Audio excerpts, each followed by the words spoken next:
कि आज की डेट में वीज़ा अप्लाई ही नहीं करना चाहिए। तो आज हम एक ऐसी कंट्री के बारे में इंफॉर्मेशन लेंगे और उसके वीज़ा प्रोसेस को समझेंगे जिसके बारे में काफ़ी नेगेटिविटी है आजकल। मैंने काफ़ी सारी वीडियोस को एक्सप्लोर किया इस वीडियो को शुरू करने से पहले। इन सब चीज़ों को हम क्लियरली डिस्कस करेंगे और मैं आपको फैक्ट्स के साथ बताऊंगा कि आपको वीज़ा अप्लाई करना चाहिए या नहीं। हम बात करेंगे कनाडा के बारे में। कनाडा के पर्टिकुलरली हम टूरिस्ट वीज़ा के बारे में बात करेंगे। देखिए, स्पॉन्सरशिप ना हर केस में नहीं चलती। काफ़ी सारे लोग कैनेडियन एयरपोर्ट से डिपोर्ट हो जाते हैं। वीज़ा होने के बाद, एयरपोर्ट पे पहुंचने के बाद डिपोर्ट हो जाते हैं। डिपोर्ट में ये एजेंट्स का जो ये फ्रॉड चलता है या आपको मिस इन्फॉर्मेशन दे के जो पैसे लिए जाते हैं, उस सब से आपको बचाना चाहता हूँ और आपको वीज़ा अप्लाई करना सिखाना चाहता हूँ।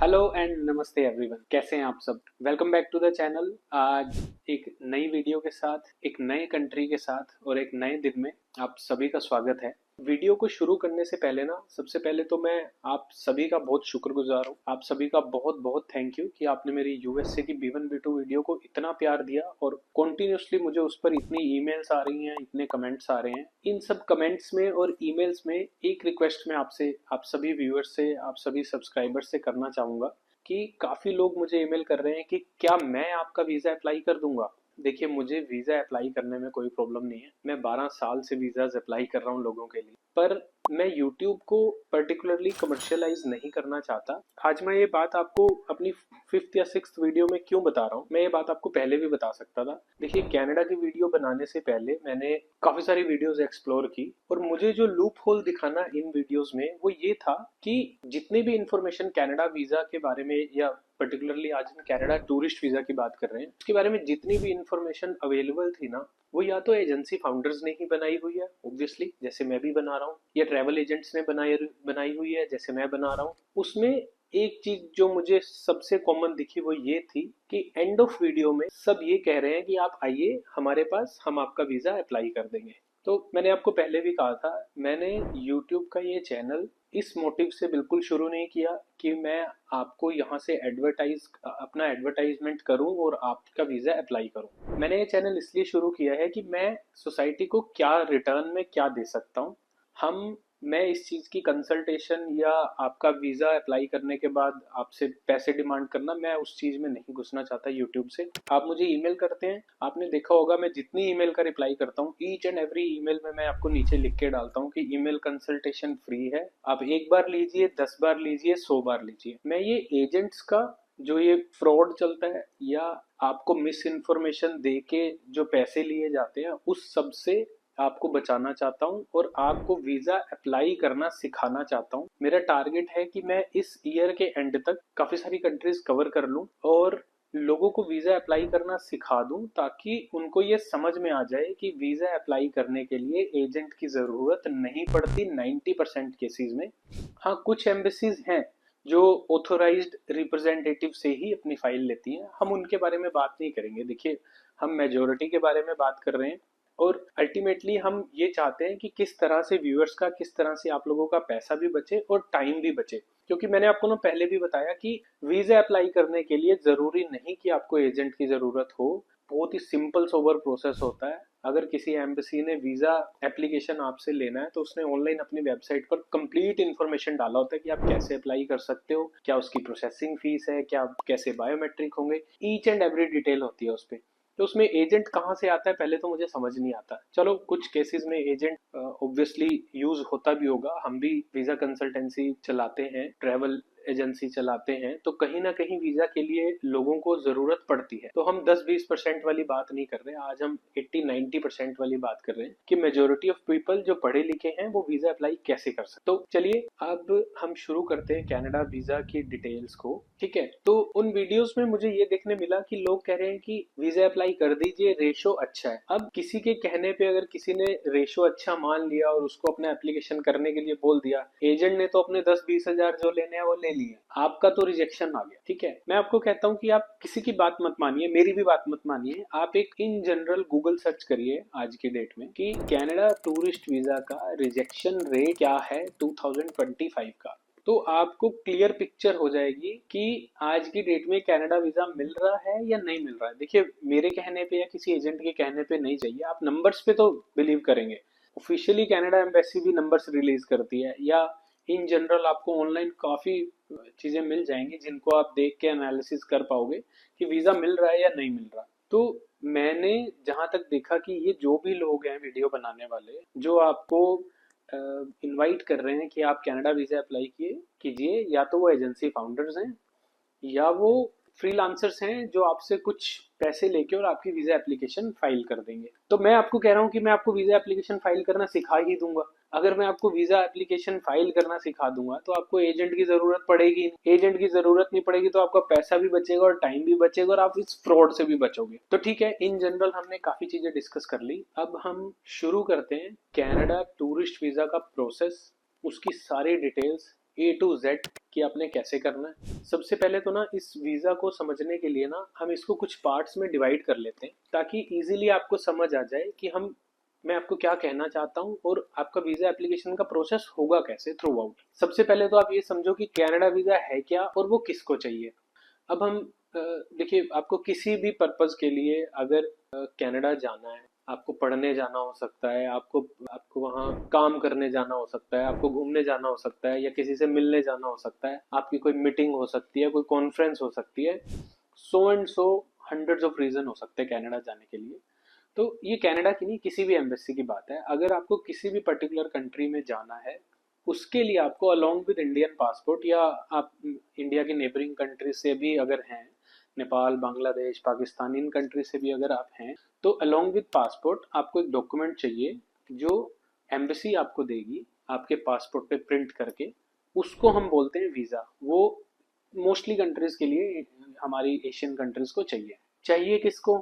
मैंने आपको अभी बताया, आपका अगर घूमने जाने का पर्पज है, आपका पढ़ने जाने का पर्पज है, आपका वहाँ काम करने जाना है, आपको वर्क परमिट पे जाना है, या आपको किसी से मिलने जाना है, कोई कॉन्फ्रेंस है उसके लिए जाना है, तो ये उन लोगों को चाहिए। ठीक है, अब ये तो बात हुई कि कनाडा वीजा है क्या और ये किसको चाहिए। ठीक है, अब सेकंड आपको ये समझना पड़ेगा कि आपका टाइप ऑफ वीजा क्या है। आपको जाना है, बात अलग है। अब आपको टाइप ऑफ वीजा समझना पड़ेगा। देखो, इस वीडियो को हम बहुत लेंथी तो नहीं कर सकते, हम सारे टाइप तो डिस्कस नहीं कर सकते आज ही, तो वन बाय वन हम इसको डिस्कस करेंगे। आज हम डिस्कस करेंगे टीआरवी कैटेगरी, जिसके अंदर हम पर्टिकुलरली टूरिस्ट वीजा को डिस्कस कर रहे हैं। अब काफी सारी वीडियोस में तो टीआरवी को भी कोई एक्सप्लेनेशन नहीं दिया गया, बस उसमें लोग सिर्फ आपको अटेंशन आपका ग्रैब करने के लिए आपको ये कह रहे हैं कि what is the difference between tourist visa and A visitor visa, ताकि आपका अटेंशन मिले और आप बस उस वीडियो को देखो। तो ये सारी चीजें आज मैं आपको क्लियर कर दूंगा। हम टीआरवी कैटेगरी, टीआरवी मतलब टेम्परेरी रेजिडेंट वीजा, मतलब कनाडा में आपको रहने के लिए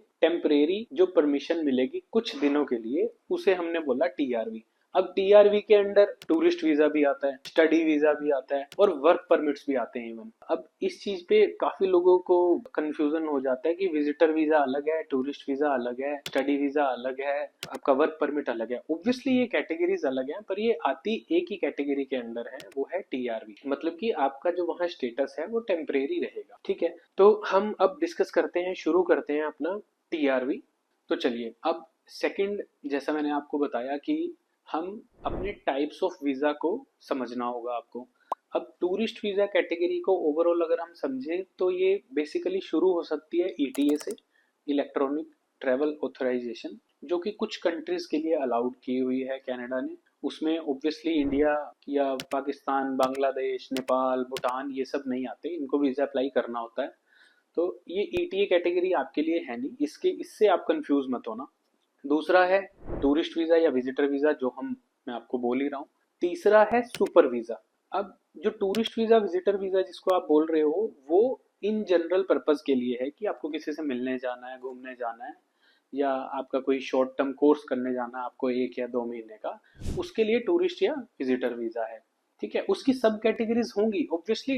एम्बेसी ने अपनी टेक्निकल टर्म्स तो बनाई ही होंगी ना, कि मुझे इस वीजा को क्या नाम देना है, इसको क्या नाम देना है, सो एंड सो। और तीसरा है सुपर वीजा। सुपर वीजा को लेके ना मैंने देखा कि एजेंट्स सही से कुछ गाइड तो कर नहीं रहे, सिर्फ लोगों की अटेंशन ग्रैब करने के लिए सिर्फ इतना लिख देते हैं कि आप सुपर वीजा अप्लाई करना चाहते हैं कनाडा का। अब सुपर वीजा कोई सुपरमैन जैसा वीजा नहीं है कि जिसको आपके पासपोर्ट पे वो लगेगा और आप बिना एरोप्लेन के उड़ के चले जाओगे, तो ऐसा नहीं है। सुपर वीजा सिर्फ ग्रैंड पेरेंट्स और पेरेंट्स के लिए होता है। अगर मान लीजिए कि मैं कनाडा में रहता हूँ, वहाँ रेजिडेंट हूँ या मैं वहाँ सिटीजन हूँ, तो मैं अपने पेरेंट्स को सुपर वीजा पे या ग्रैंड पेरेंट्स को सुपर वीजा पे भी बुला सकता हूँ, जिसमें सिर्फ जो वहां रहने की ड्यूरेशन है वो बढ़ती है। लगभग आप ज्यादा से ज्यादा 5 साल तक वहां रह सकते हैं लीगली। वो पेरेंट्स के लिए या ग्रैंड पेरेंट्स के लिए है, उससे कंफ्यूज होने की जरूरत नहीं है। जो इन जनरल जो वीजा है घूमने जाने के लिए या शॉर्ट टर्म कोई कोर्स करने जाने के लिए, किसी को मिलने के लिए, कोई वेडिंग अटेंड करने के लिए, वो विजिटर वीजा या टूरिस्ट वीजा जिसे आप बोल रहे हैं। ठीक है, तो ये हो गया टाइप्स की बात।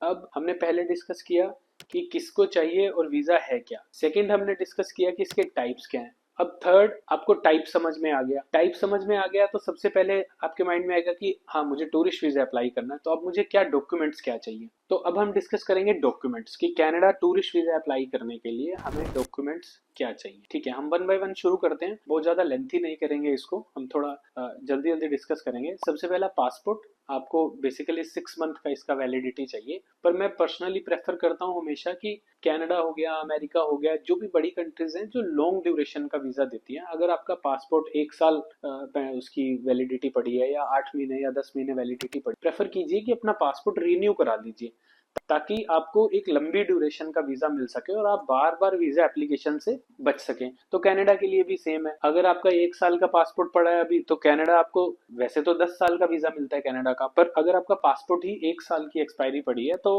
अनलाइक अमेरिका, ये आपको सिर्फ 1 साल का ही वीजा देगा। जैसे यूएस में हम देखते हैं कि अगर आपका पासपोर्ट 1 साल वैलिडिटी पड़ा है तो उसका वीजा आपको 10 साल का ही मिल जाता है। आप नया पासपोर्ट बनवा सकते हैं, वीजा आपका पुराने पासपोर्ट वाला ही चलता रहता है। पर कनाडा में ऐसा नहीं है। कनाडा में आपको अगर आपको लंबी ड्यूरेशन का वीजा लेना है तो आपका पासपोर्ट वैलिडिटी भी होना चाहिए, मतलब बियॉन्ड पासपोर्ट एक्सपायरी वो आपको वीजा नहीं देते। ठीक है, अब फोटोग्राफ का स्पेसिफिकेशन बड़ा बेसिक है, ये आपको स्क्रीन पे दिख भी रहा है। तो ये मोस्टली हर एम्बेसी का, हर कंट्री का लगभग सेम सा ही होता है, थोड़ा बहुत डिफरेंस होता है इसमें। थर्ड, जिसपे मैं हमेशा आपको जोर देता हूँ, या जो आप कह लीजिए कि मेरा एक फेवरेट डॉक्यूमेंट है, जिसके बेस पे हम ये कह सकते हैं कि वीजा मिलेगा या नहीं मिलेगा, वो है इनकम टैक्स रिटर्न। अब देखिए, इनकम टैक्स रिटर्न का ना काफी इम्पैक्ट है एम्बेसी पे। अब लोग कहते हैं कि आपका फाइनेंशियल अच्छा होना चाहिए। फाइनेंशियल का मतलब हमेशा बैंक बैलेंस नहीं होता। देखिए, बैंक बैलेंस तो अगर मुझे वीजा अप्लाई करना है, हो सकता है मेरे फादर के अकाउंट में बैलेंस पड़ा हो तो मैं उधर से अपने अकाउंट में ट्रांसफर कर लूं, 2-3 महीने 4 महीने रख के और वीजा अप्लाई कर दूं, तो सिंपल हो गया ना कि बैलेंस का तो इजीली हम कर सकते हैं। पर जो आईटीआर है, इनकम टैक्स रिटर्न, मेरी अपनी खुद की जो मैंने भरी होगी उसको चेंज नहीं किया जा सकता। तो आईटीआर पे आप हमेशा ध्यान दो कि अगर आपकी आईटीआर टैक्सेबल है तो वीजा चांसेस हाई है, अगर आपकी टैक्सेबल आईटीआर नहीं है तो वीजा चांसेस लो है। अब ये जो लोगों की आपको वीडियोस दिख रही है ना कनाडा के लिए, उसमें लोग बोल रहे हैं कि आपको क्या चाहिए, आपको आईटीआर चाहिए, बैंक बैलेंस चाहिए, बिजनेस का प्रूफ चाहिए जी, वीजा एप्लीकेशन लग जाएगी। अब एजेंट ने तो लिस्ट के हिसाब से आपसे डॉक्यूमेंट लिए, रिजेक्शन आई, आपने पूछा जी रिजेक्शन क्यों आई, उसने बोला जी आजकल वीजा रेशो अच्छा नहीं है तो रिजेक्ट हो गया। हालांकि देखिए, जेन्युइन केस में वीजा रिजेक्ट नहीं होता। अगर आपकी टैक्सेबल आईटीआर है, 12-15 लाख की आपकी मिनिमम आईटीआर है, आपका बैलेंस उससे मैच करता हुआ है, आपका बिजनेस या जॉब 3 या 4 साल पुरानी है, तो वीजा नहीं रिजेक्ट होते। ये एजेंट्स ने जो आपकी एप्लीकेशन लेनी है आपको मिसगाइड करके, ये तभी वीजा रिजेक्ट होता है। तो चलिए, हम बहुत ज्यादा इस चीज पे मतलब बात नहीं करेंगे, नहीं तो ये थोड़ा ऑफेंसिव हो जाएगा। हालांकि हर किसी का अपना बिजनेस है, कोई यूट्यूब से भी चला रहा है, बहुत अच्छी बात है, best of luck to them. पर ये आईटीआर वाला मुद्दा आप हमेशा याद रखिए, बहुत इंपॉर्टेंट डॉक्यूमेंट है, और कोशिश कीजिए कि अगर आपका टैक्स बनता है तो आप उसे भरिए, उसे फाइल कीजिए। आप सीए के पास जाके ये तरीके मत ढूंढिए कि मैं टैक्स बचाऊं कैसे, वो वीजा एप्लीकेशन में आपको हेल्प नहीं करेंगे।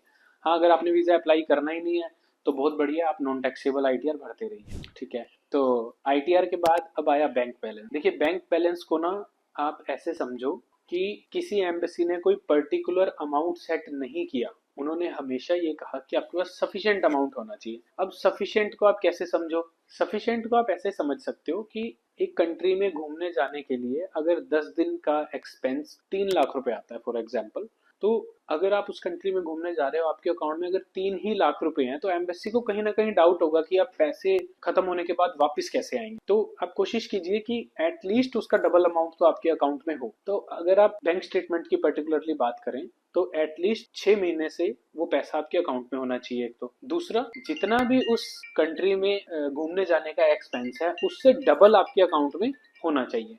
तो चलिए, ये हमने डिस्कस किया बैंक स्टेटमेंट को। बैंक स्टेटमेंट के बाद अगला डॉक्यूमेंट है कि आपका बिजनेस या आपकी जॉब क्या है, मतलब आपका प्रोफेशन क्या है। आप बिजनेस करते हैं तो अपना आप जीएसटी हो गया या लेबर डिपार्टमेंट का सर्टिफिकेट हो गया, या आप एमएसएमई हैं तो एमएसएमई आपका हो गया। उसके अलावा अगर आप कोई सेल्फ एम्प्लॉयड हैं तो आपका कोई लाइसेंस हो सकता है, जैसे आप एडवोकेट हैं तो आपका बार का लाइसेंस हो सकता है, सो एंड सो। अगर आप जॉब करते हैं तो आपकी कंपनी से आपका एनओसी, आपकी फॉर्म 16, आपकी सैलरी स्लिप्स, ये सब डॉक्यूमेंट। तो डॉक्यूमेंट्स को बहुत ज़्यादा अगर आपको डिटेल में चाहिए तो मैंने एक पीडीएफ ऑलरेडी लिंक अटैच कर दिया है। आप वहाँ से एक डॉक्यूमेंट चेकलिस्ट आप डाउनलोड कर सकते हैं, उसमें आपको क्लियर मिल जाएगा सारा। ये हुआ आपके प्रोफेशन के बारे में। उससे अगला है, अगर आपके पास कोई एडिशनल सेविंग्स हैं, ये बड़ा इंपॉर्टेंट है। देखिए, एम्बेसी को आपने अपने जाने के लिए, घूमने जाने के लिए, किसी को मिलने जाने के लिए जो फाइनेंस था वो तो आपने दिखा दिया। जैसे हमने डिस्कस किया कि अगर आप अकेले एप्लीकेशन लगा रहे हैं तो 5 से 6 लाख रुपए आपके पास मिनिमम होना चाहिए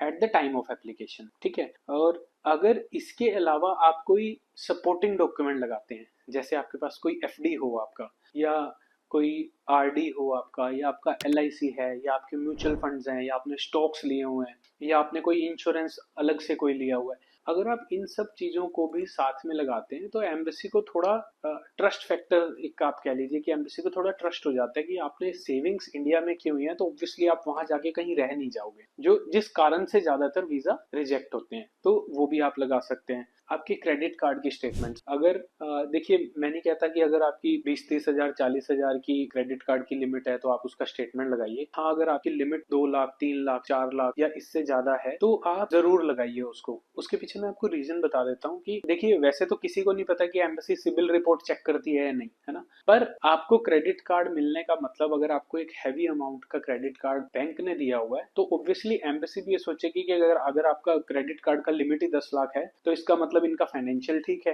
तभी बैंक ने भी क्रेडिट कार्ड इशू किया। तो हालांकि क्रेडिट कार्ड से कुछ होना नहीं है, पर क्रेडिट कार्ड से हम एम्बेसी को ये ट्रस्ट दिला सकते हैं कि देखिए, हमारा सिबिल रिपोर्ट ठीक था, हमारी फाइनेंशियल सर्कमस्टांसेस ठीक थे, तो ही हमें बैंक ने क्रेडिट कार्ड दिया। तो ऑब्वियसली वो थोड़ा सा पॉजिटिव वे में उसको ले सकते हैं। क्रेडिट कार्ड के बाद अब कनाडा के लिए पर्टिकुलरली आप प्रॉपर्टी पेपर्स जरूर लगाइए। प्रॉपर्टी पेपर्स मतलब अगर आपके नाम पे कोई प्रॉपर्टी की रजिस्ट्रेशन है तो आपके फादर मदर के नाम पे है, ब्रदर सिस्टर के नाम पे है, उसको लगाने का कोई फायदा नहीं है। काफी सारे लोगों ने मुझसे लास्ट वीडियो के बाद ये इंक्वायरी की थी कि मैं वीजा एप्लीकेशन करना है मुझे और मेरे फादर के नाम पे प्रॉपर्टी है, तो क्या मैं वो वीजा एप्लीकेशन में लगा दूं? नहीं, उससे नहीं फायदा होने वाला। देखिए, एजेंट तो बोलेगा ही कि हाँ जी ये भी दो वो भी दो, आपको सेटिस्फाई करने के लिए किसी ने कह दिया हो तो अलग बात है, पर इससे कोई फायदा नहीं होने वाला। अगर पर्टिकुलरली आपके नाम पे या आपके स्पाउस के नाम पे है तो कंसिडर किया जा सकता है उसको, ठीक है। तो प्रॉपर्टी के बाद हम चलते हैं, अगर आपकी एप्लीकेशन सिंगल लग रही है तो डॉक्यूमेंट ठीक है, आपको समझ में आ गई। अगर आपकी एप्लीकेशन आपके स्पाउस के साथ लग रही है तो आप अपना मैरिज सर्टिफिकेट बीच में इंक्लूड जरूर कीजिए। आपके स्पाउस की आईटीआर, आपके स्पाउस अगर बिजनेस में है तो उसका डिटेल दीजिए, अगर जॉब में है तो उसका डिटेल दीजिए। ऑब्वियसली जो डॉक्यूमेंट आपने अपने लिए लगाए वो आप अपने स्पाउस के डॉक्यूमेंट भी एक ही एप्लीकेशन में लगा सकते हैं। अगर आपके बच्चे आपके साथ जा रहे हैं तो बच्चों का स्कूल का सर्टिफिकेट, मतलब स्कूल का सर्टिफिकेट इन सेंस की एक एनओसी स्कूल से कि बच्चों को छुट्टी मिल जाएगी या मिल गई है। दूसरा, बच्चों का आईडी कार्ड करंट ईयर का, वो एक्सपायर ना हो गया हो, वो वाला लगाइए। उसके बाद बच्चों की फी की स्लिप लगाइए आप साथ में जरूर, कि जो फीस आपने लेटेस्ट अभी स्कूल की भरी है उसकी फी की आप रिसिप्ट अपलोड कीजिए। काफी बेनिफिट देगी वो आपको वीजा एप्लीकेशन में। अगर आपके बच्चे आपके साथ जा रहे हैं तो भी, अगर नहीं जा रहे तो भी एडिशनल डॉक्यूमेंट्स में आप इन डॉक्यूमेंट्स को लगा सकते हैं, कोई प्रॉब्लम नहीं है। इसके अलावा आपका नॉर्मल केवाईसी आप जरूर लगाइए साथ में। आप अपना आधार कार्ड, पैन कार्ड, आप चाहें तो उसे नोटरी अटेस्ट करा सकते हैं, या फिर आप लेटेस्ट डेट का डाउनलोड करके भी अपलोड कर सकते हैं। वैसे तो ये बहुत ज़्यादा एडवाइजेबल नहीं है, पर एक लास्ट डॉक्यूमेंट मैं आपको बता देता हूँ। एक सेल्फ डिक्लेरेशन एफिडेविट भी आप लगा सकते हैं, कि मैं वहाँ घूमने के लिए जा रहा हूँ और ये मेरा एक्सपेंस है, इतना मेरे पास फंड्स है, वो आप लीगल 10 रुपए या 20 रुपए वाले एफिडेविट पे एक सेल्फ डिक्लेरेशन करके भी आप लगा सकते हैं। हालांकि ये डॉक्यूमेंट मैंडेटरी नहीं है, पर लगाइए तो अच्छी बात है। ठीक है, अब हमने कर लिए डॉक्यूमेंट्स डिस्कस, हमने बेसिक बेसिक सारे डॉक्यूमेंट्स डिस्कस कर लिए।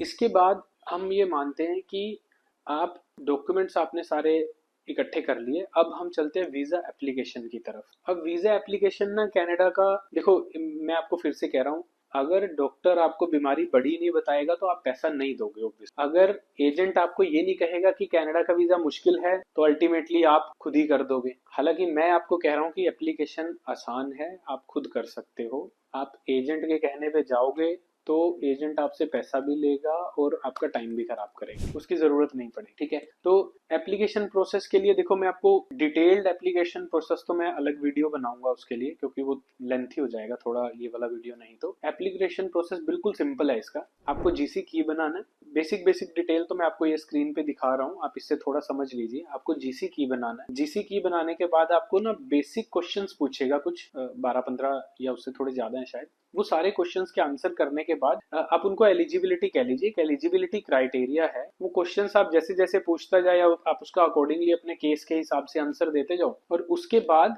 आपको एक डॉक्यूमेंट चेकलिस्ट बन जाएगा आपके पोर्टल में। जीसी की बनाने के बाद उन क्वेश्चंस को आंसर करने के बाद एक डॉक्यूमेंट चेकलिस्ट आपका बन जाएगा, और उसमें साथ में अपलोड का ऑप्शन भी आएगा। तो जैसे वीजा फॉर्म है, बेसिक है, वीजा फॉर्म की मैं वीडियो बना दूंगा, पर अभी के लिए इसको थोड़ा सिंपल रखते हैं। आप वीजा फॉर्म भरिए, एक फैमिली फॉर्म आएगा, फैमिली की डिटेल भरने वाला वो फॉर्म है। ठीक है, अगर आप अपनी वाइफ के लिए या अपने बच्चों के लिए वीजा अप्लाई कर रहे हैं तो एक रिप्रेजेंटेटिव फॉर्म आएगा, आप उसको फिल कर सकते हैं। इनके मैं सैंपल्स आपको दिखा रहा हूँ स्क्रीन पे। इसके बाद आपके फाइनेंशियल का चेकलिस्ट आएगा, आपकी फोटोग्राफ का आएगा, आपके पासपोर्ट का आएगा, बेसिक बेसिक सारे। एक एडिशनल भी आएगा, जैसे मैंने आपको बताया अभी कि कुछ एडिशनल डॉक्यूमेंट आप एडिशनल में कर सकते हैं। जैसे ही आप इन सब डॉक्यूमेंट्स को अपलोड कर देंगे, उसके बाद आप नेक्स्ट करेंगे तो आपको वीजा फीस भरना होगा। वीजा फीस आज की डेट में $185 है। इसको भी मैं आपके लिए थोड़ा ब्रेक कर देता हूँ। $100 एम्बेसी की फीस है और $85 बायोमेट्रिक का फीस है। मतलब एम्बेसी आपके वीजा प्रोसेसिंग के लिए $100 ले रही है और आपके बायोमेट्रिक को प्रोसेस करने के लिए $85 ले रही है। तो ये जो $85 है ना, इसको भी आप समझ लो, ये आपको 10 ईयर में ओनली वन टाइम पे करना होता है। कि अगर आपने $185 पे कर दिया तो उसमें $100 जो एम्बेसी फीस थी वो इस बार की एम्बेसी फीस है जो आपकी एप्लीकेशन को प्रोसेस करने के लिए एम्बेसी ने ली। और $85 जो है वो एक ही बार एम्बेसी लेती है 10 साल में, ताकि आपके फिंगरप्रिंट्स को स्टोर कर सके। तो इन केस ऑफ रिफ्यूजल, अगर आप वीजा दोबारा अप्लाई करते हैं तो आपको $100 ही देने हैं, $85 नहीं देने, बट अप टू 10 ईयर्स। ठीक है, अब हमने वीजा एप्लीकेशन के प्रोसेस को थोड़ा समझ लिया। वीजा एप्लीकेशन को प्रोसेस को समझने के बाद अब आप समझो कि हमारा वीजा अप्लाई हो गया। अब प्रोसेसिंग टाइम क्या है उसको समझ लेते हैं। पहली बात तो ना, प्रोसेसिंग टाइम ये भी मतलब किसी के कहने से नहीं है कि इतने दिन में वीजा आएगा या उतने दिन में वीजा आएगा। ये मैं आपको स्क्रीन पे दिखाता हूँ, आप ये देखिए कि ये ऑफिशियल वेबसाइट है। इस पे अगर हम ये सर्च करें कि कनाडा का प्रोसेसिंग टाइम क्या है, तो पर्टिकुलर आप सर्च कर सकते हैं। आप ये देखिए ना, यहाँ पे आप इंडिया सिलेक्ट कीजिए और इसमें आपको समझ में आ जाएगा कि कितना आ रहा है। जैसे ये यहाँ वीक्स भी लिखे आ सकते हैं, डेज भी लिखे आ सकते हैं। तो अल्टीमेटली ये प्रोसेसिंग टाइम है जो आज एप्लीकेशंस लगेंगी। एम्बेसी का कहने का सिर्फ ये मतलब है कि जो आज आप एप्लीकेशन लगा रहे हो उसका प्रोसेसिंग टाइम इतना हो सकता है। हो सकता है ये जल्दी भी आ जाए, हो सकता है इससे भी देरी हो जाए, हो सकता है कोई वेरिफिकेशन उनको करनी पड़े तो इससे देरी भी हो सकती है और इससे जल्दी भी आ सकता है। तो प्रोसेसिंग टाइम पे आप बहुत ज्यादा ध्यान देने की जरूरत नहीं है, ये आप ऑफिशियल वेबसाइट पे चेक कीजिए, क्लियरली लिखी है आपको। तो अब प्रोसेसिंग टाइम वाला टॉपिक हो गया हमारा। इसके बाद हम चलते हैं कि अब ये हम मानते हैं कि हमारा वीजा अप्रूव हो गया। अब जैसे ही कनाडा का वीजा अप्रूव होता है ना, अप्रूवल होने के बाद सबसे पहले आपको आती है पीपीआर। पीपीआर मतलब पासपोर्ट रिक्वेस्ट, कि आपका वीजा हमने अप्रूव कर दिया और आप अपना पासपोर्ट हमें प्रिंट के लिए भेज दीजिए। वो आप कुरियर से भी भेज सकते हैं, आप ब्लू डार्ट का कुरियर यूज करके वीएफएस की वेबसाइट पे आप पिकअप भी अरेंज कर सकते हैं, या फिर आप अपने नियरेस्ट वीएफएस में जाके, नियरेस्ट कनाडा वीएफएस में जाके आप ड्रॉप भी करके आ सकते हैं। वहां पे आपसे पासपोर्ट ले लिया जाएगा और आपके घर पे कोरियर कर दिया जाएगा, या फिर आप अगेन सिमिलरली उसको लेने भी जा सकते हैं। कोरियर के साथ एक फीस एसोसिएटेड होगी, पर आप अगर लेने जाएं और आप वहां ड्रॉप करने जाएं उसका कोई फीस नहीं है, ठीक है। तो ये वीजा अप्रूवल वाली बात भी हमने कर ली। तो चलिए, अब हमारा वीजा आ गया, हम ये मानते हैं कि आपके पासपोर्ट पे एक बढ़िया सा कनाडा वीजा प्रिंट होके आ गया, और अब आप टिकट्स बुक करके, अपने होटल्स बुक करके आपने अपना ट्रेवल प्लान बना लिया और आप कनाडा घूमने के लिए या किसी को मिलने के लिए जा रहे हो। तो अब आप जरा इसको जरा ध्यान से सुनना। काफी सारे लोग कनाडा से हर साल, चाहे वो इंडियंस हैं, नेपाल से हैं, भूटान से हैं, पाकिस्तान से हैं, बांग्लादेश से हैं, काफी सारे लोग कैनेडियन एयरपोर्ट से डिपोर्ट हो जाते हैं। वीजा होने के बाद, एयरपोर्ट पे पहुंचने के बाद डिपोर्ट हो जाते हैं। डिपोर्ट, अगर आप में से कई लोग ऐसे होंगे जिन्होंने डिपोर्ट वर्ड अगर नहीं सुना, तो डिपोर्ट का मतलब है कि आपके पास वीजा था, पर जब आप कनाडा एयरपोर्ट पे पहुंचे और जो इमिग्रेशन ऑफिसर ने आपको असेस किया, उसकी असेसमेंट में उसने देखा कि आप एलिजिबल नहीं हो कनाडा में एंटर करने के लिए। जी हाँ, ये भी हो सकता है। देखिए, मोस्ट ऑफ केसेस में ऐसा नहीं होता, पर अगेन मैं कहूँगा कुछ एजेंट्स ऐसे हैं जो आपके लिए गलत डॉक्यूमेंट्स डाल सकते हैं आपकी फाइल में, या आपको मिसगाइड करके भेज सकते हैं। उस चीज़ पे हम बहुत ज़्यादा डिस्कशन आज नहीं करेंगे, पर अगर इस चीज़ से आप बचना चाहते हैं तो आप कभी भी कोई फेक डॉक्यूमेंट मत यूज़ कीजिए, कभी आप अपनी सिचुएशंस को गलत प्रेजेंट मत कीजिए, क्योंकि इवन अगर आपको वीज़ा मिल भी गया है तो भी आप कनाडा या किसी भी, जिस भी कंट्री में आप जा रहे हैं, चाहे वो अमेरिका है, चाहे वो ऑस्ट्रेलिया है, चाहे वो यूके है, उस एयरपोर्ट पे जाने के बाद इमिग्रेशन ऑफिसर आपकी असेसमेंट करेगा, और अगर उसको कुछ भी दिक्कत लगती है तो वो आपको डिपोर्ट कर सकता है इजीली, आप उसको चैलेंज नहीं कर सकते, ठीक है। तो इन चीज़ों का आप ध्यान रखिए कि आपके डॉक्यूमेंट्स बिल्कुल सही होने चाहिए, और आपका travel plan as per in your application होना चाहिए प्रेफरेबली। हाँ, आपकी कोई पर्टिकुलर सिचुएशन चेंज हो गई कि आपने अप्लाई किया था जनवरी में जाने के लिए, पर कोई, मान लीजिए आपकी तबीयत ठीक नहीं थी, आप नहीं जा पाए, तो आप 2-3 महीने बाद जा रहे हैं, तो वो सब आप उनको क्लियरली वहाँ बता सकते हैं, अगर वो पूछे तो, ठीक है। तो अब इस वीडियो को ना एंड करने से पहले, मुझे उम्मीद है कि मैंने काफ़ी सारी चीज़ें डिस्कस कर ली कनाडा वीज़ा के बारे में। इस वीडियो को एंड करने से पहले हम उन डॉक्यूमेंट्स को, उन टॉपिक्स को डिस्कस कर लेते हैं जिससे आपकी वीज़ा रिजेक्शन बच सके, या जिससे आपकी वीज़ा प्रोसेसिंग फास्ट हो सके। सबसे पहला तो, इन केस आपके पास यूएसए का वीज़ा है तो आपका वीज़ा काफ़ी जल्दी अप्रूव हो जाएगा और आपको काफ़ी सारे डॉक्यूमेंट्स का वेवर, ठीक है। वो जब आप अपनी एलिजिबिलिटी जीसी की लॉगिन बनाने के बाद करेंगे तो उसमें आपसे क्वेश्चन पूछा जाएगा कि अगर आपके पास यूएस वीज़ा है तो यस कीजिए, वरना नो कीजिए। अगर आप यस करेंगे तो आप देखेंगे कि एलिजिबिलिटी में काफी कम क्वेश्चंस बचेंगे और डॉक्यूमेंट चेकलिस्ट में भी काफी कम कॉलम आएंगे आपको। तो इस चीज पे आप ध्यान रखिए। और अगर आपको कोई एजेंट कहता है कि आपके पास यूएस वीजा है और मैं गारंटीड आपका कनाडा वीजा करा दूंगा, तो वो आपको पागल बना रहा है। उसको पता है कि आपका वीजा आ ही जाना है, क्योंकि यूएस वीजा वालों को प्रेफरेंस है कनाडा के लिए। दूसरा, आपका कवर लेटर और आपका इनविटेशन लेटर, इन दोनों चीजों में आप कंफ्यूज मत होना। कवर लेटर वो है जो आप एम्बेसी को लिखते हैं एज ए वीजा एप्लीकेशन या वीजा रिक्वेस्ट लेटर, आप उसको बोल लीजिए, कि जो आप लिखेंगे जो हाई कमीशन इन दिल्ली है कनाडा की, उसको, या जो भी आपका रीजन है उसमें। इनविटेशन लेटर वो है जो अगर इन केस आप किसी को मिलने जा रहे हैं या आप पेरेंट्स हैं अपने बच्चों को मिलने जा रहे हैं, जो आपका जो भी रिलेटिव है वहाँ, जो या जो फ्रेंड है, वो आपको इनविटेशन लेटर लिखेगा कि आप मुझे मिलने के लिए आइए। तो इन दोनों चीजों में आपको कंफ्यूज नहीं होना। इनविटेशन लेटर अलग है, कवर लेटर आपका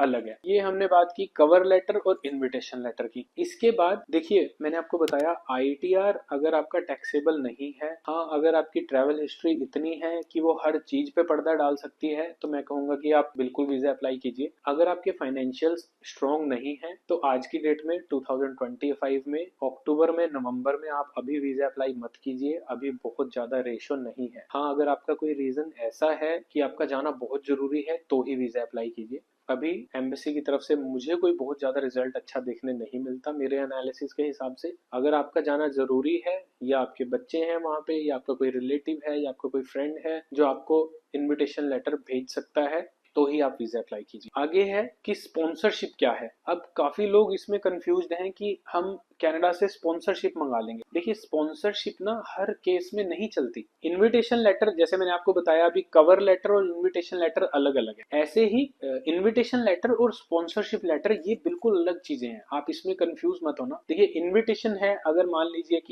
लीजिए कि मैं एक पेरेंट हूँ फॉर एग्जाम्पल, और मेरे बच्चे वहां पे रहते हैं, उन्होंने मुझे बुलाना है उनके पास रहने के लिए कुछ दिन के लिए, और वो वहाँ वेल सेटल्ड हैं और वो जॉब में हैं, उनकी अच्छी इनकम है, वो मुझे स्पॉन्सर कर रहे हैं, तो दैट मेक्स सेंस कि बच्चे अपने पेरेंट्स के लिए पैसा दे रहे हैं टिकट्स का या रहने का, तो उसमें सेंस बनती है, एम्बेसी को कोई दिक्कत नहीं है उसमें। अगर आप किसी फ्रेंड से अपने आप को स्पॉन्सर करा लेंगे ना, तो एम्बेसी ऑब्वियसली डाउट में रहेगी कि अगर हमारे पास वहां घूमने जाने का या वहां रहने का पैसा ही नहीं है और हम किसी और से स्पॉन्सरशिप लेके हम घूमने के लिए जा रहे हैं, तो वो हमारी केस को नेगेटिवली लेगा और रिजेक्ट कर देगा। तो आप इनविटेशन ले सकते हैं, मतलब मैं आपको इनविटेशन और स्पॉन्सरशिप में डिफरेंस भी साथ साथ समझा रहा हूँ कि इनविटेशन होता है कि अगर कोई आपको घूमने के लिए बुला रहा है, पर उसमें जो एक्सपेंस है वो आप करेंगे, कि वहां रहने का खर्चा, यहाँ से वहां जाने का खर्चा, आपकी कम्यूटिंग का खर्चा, खाने का पीने का खर्चा, वो सब एक्सपेंस आप करेंगे, वो एक इनविटेशन लेटर एक्सेप्टेड है, कोई प्रॉब्लम नहीं है। स्पॉन्सरशिप लेटर ज्यादातर ब्लड रिलेशन में या कुछ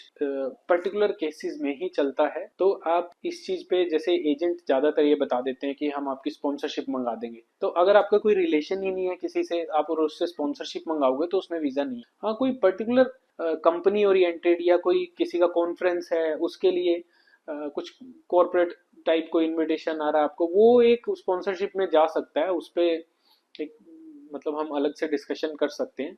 पर इन जनरल इनविटेशन बेटर होता है स्पॉन्सरशिप से, अगर आप घूमने के पॉइंट ऑफ व्यू से देखें तो अभी देखिए अगला पॉइंट है कि वैसे तो मैं मानता हूं कि आपको किसी की ज़रूरत नहीं है आपके वीज़ा एप्लीकेशन के लिए। अगर आप किसी से अपना एप्लीकेशन करवा भी रहे हैं, तो एक बार आप अपने सारी फाइल या अपने सारे डॉक्यूमेंट्स को एक बार खुद से चेक कीजिए कि आपकी किसी भी डॉक्यूमेंट में कोई मिस्टेक तो नहीं है, क्योंकि वो मिस्टेक सीधा आपको रिजेक्शन पे लेके जाएगी और दोबारा वीज़ा अप्लाई करना थोड़ा टफ हो जाएगा आपके लिए। तो बेटर है कि आप अपना वीज़ा एप्लीकेशन खुद कीजिए, या अगर आप किसी से करवा रहे हैं तो सारा डॉक्यूमेंट आपका जो भी आपने प्रिपेयर किया अपलोड करने के लिए, आप उसको अच्छे से चेक कीजिए खुद से। आप उनको चेक करने के बाद ही अपलोड करने दीजिए, ठीक है। अगला है कि मैंने आपको अभी बताया कि आपके इनविटेशन लेटर्स, आपके स्पॉन्सरशिप लेटर्स, ये सब चीज़ें ठीक है, आपकी एप्लीकेशन में एक पॉजिटिव पॉइंट बन सकती हैं, पर मेन जो फोकस एम्बेसी का रहता है ना, वो आपके फाइनेंशियल्स पे ही रहता है। तो आप कोशिश कीजिए कि आपके फाइनेंशियल्स स्ट्रोंग हो, जितना हो सके आप अपने एडिशनल डॉक्यूमेंट्स जैसे प्रॉपर्टी पेपर्स, आपकी एफडीज, आपकी आरडीज, आपके म्यूचुअल फंड्स, इन सब चीज़ों को आप जरूर इंक्लूड कीजिए अपनी एप्लीकेशन में। अगर हम इन सब चीज़ों को ध्यान में रख के कनाडा वीज़ा एप्लीकेशन लगाएंगे तो आई होप कि वीज़ा मिलेगा। अगर आप एक जेन्युइन विजिटर हैं तो एम्बेसी तो है ही वीज़ा देने के लिए, वो आपको वीज़ा जरूर देगी। तो इसी के साथ इस वीडियो को मैं एंड करता हूँ। और देखिए मैं आपको पहले भी कई बार बोल चुका हूँ कि कंट्रीज बहुत हैं, मैं वीज़ा एप्लीकेशन प्रोसेस हर कंट्री के लिए बनाऊंगा। अभी नेक्स्ट वीडियो जो हम बनाएंगे वो कनाडा वीज़ा की एप्लीकेशन के लिए बनाएंगे, ताकि आपको समझ आ सके कि application process step by step होगा कैसे। पर उसके लिए आपको सब्सक्राइब करना होगा, बेल आइकन को भी दबाना होगा। आप सब्सक्राइब नहीं करेंगे तो ऑब्वियसली आप तक वीडियो पहुंचेगा नहीं और आप कहीं ना कहीं मिसगाइड हो जाएंगे। मैं कोशिश करूंगा अपनी वीडियोस के माध्यम से आपको एजुकेट कर सकूं, गाइड कर सकूं कि आप वीज़ा एप्लीकेशन कैसे करें। उसके लिए I request you all to subscribe my channel. मिलते हैं अगली वीडियो में। नमस्ते।